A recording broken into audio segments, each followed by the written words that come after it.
Our guest speaker as the 39th President of the United States helped shape the U.S. government's foreign relations in a massive way.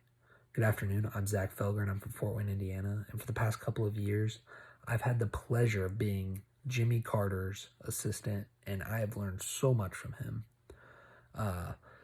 He's known for his foreign relations and his humanitarian work and his, fight against racial discrimination. And for these reasons, he's being rewarded with the Nobel Peace Prize, which is an annual award that is given to individuals who, build relationships between, fighting nations. They stop bloodshed and warfare, and, they promote peace. The first winners of this award were back in 1901, and they were Frederick Passy and Jean-Henri Dunant. And some other notable Nobel Peace Prize winners are Nelson Mandela and Theodore Roosevelt.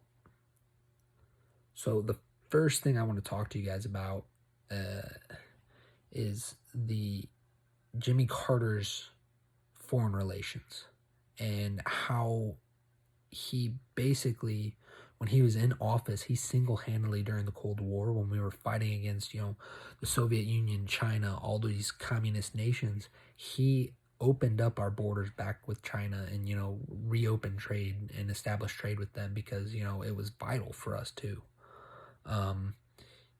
He also stopped a war between Egypt and Israel thanks to his Camp David Accords, which was massive at the time.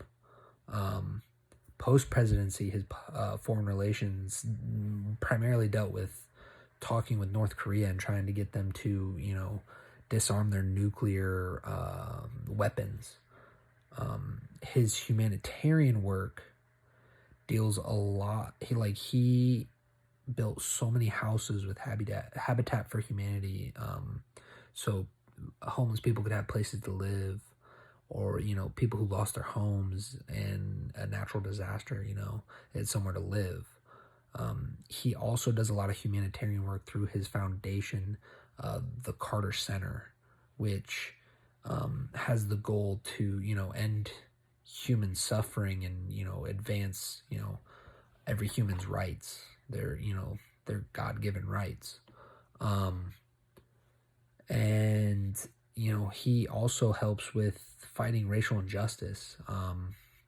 When he was the governor of Georgia, he actually opened up the Georgia government to allow African American citizens to work, which in the South at that time, which was like the early 60s, mid 60s, was huge. It was huge. He also, when he was in office and appointed president, he appointed a lot of minorities and females to his presidential cabinet to show that, they could make contributions to society as well. To conclude, and without further ado, our guest speaker, who had shaped foreign relations for the U.S. government, his humanitarian work helps to end human suffering, and his fight to end racial injustice. Our guest who ended a war between two nations in secret for 2 weeks. Ladies and gentlemen, please join me in welcoming the 39th President of the United States, the winner of the Nobel Peace Prize, Jimmy Carter.